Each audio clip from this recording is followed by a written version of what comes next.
My work has been about, recently I think I've been working with the idea of home and finding a sense of home. Place, exactly. And it often goes back, of course, to particular homes in my childhood. I moved a lot growing up, so I never attached myself to a house exactly, but more to those things that were contained within the house. And I think I've been going back over that visual set of language a little bit, and trying to pick out also, to collapse on top of that, some visual metaphors that imply transition, so stairwells, doorways, and leaving and coming, right, to sort of identify what is that space in between, and that transiting. So I want to know, do you consider just everything as a whole, or is there a lot of separate stories going on? It's kind of interesting because generally I don't think of myself as an installation artist. I have a ton of respect for that, and I think it's a very different way of working. And in this instance, I knew I wanted the Illinois State with the fireman's pole, and I knew I wanted the ramp for the UFO. And so those two started it, and then I filled in where I thought was appropriate. Yeah, I want to know about the ramp and the UFO. I know. Well, I think of, the first things I think about UFOs are that I'm not actually that interested in whether or not they exist or the science behind it. I like the myth of it, and I like that people who believe in UFOs believe against all better judgment and science and logic. So in a way, it's like pure belief. But I also like that possibility, it represents the possibility of a new, brand new thing, like an unimaginable, unthinkable thing. And then at the end of the day, I guess I think of them as the ultimate commuters, like who spends more time in neither here nor there kind of a space than an alien traveling through the universe. So.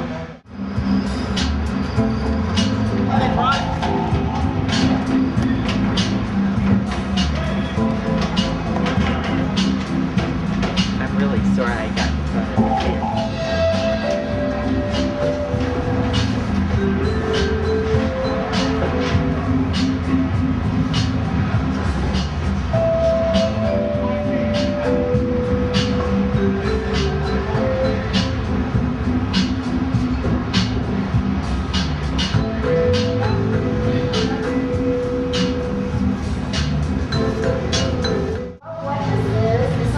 Conversations with Color.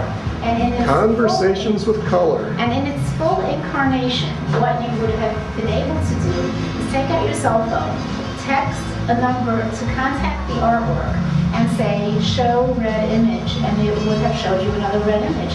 Or show you a quote, and it would show you another quote about the color blue. The quotes are from William Shakespeare's The Kermit the Frog.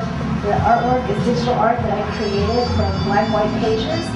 And then the artwork responds to you and then texts you back and thanks you for participating. But since we don't have Wi-Fi, we had to run an abbreviated version that is just running random.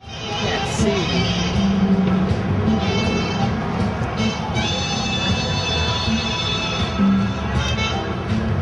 First thing I notice is you've got a lot of furniture.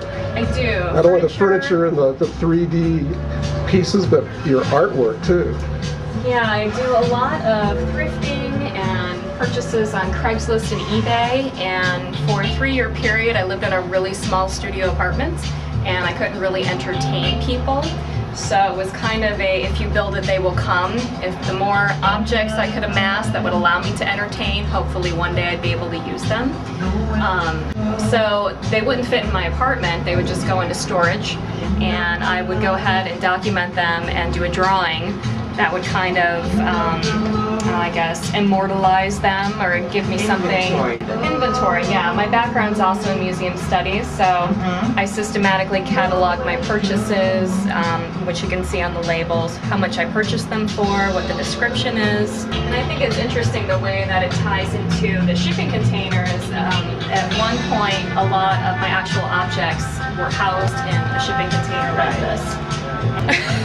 Are you normally, do you consider yourself an installation artist? No, I've actually just kind of converted over the past year. Normally I do drawings, and I think once the objects started to come into play, they weren't something that just I wanted to hide from everyone, that I wanted other people to be able to pine after them, and see the representation I can of the see. representation. You actually own these objects? I do. That you pictured? I do.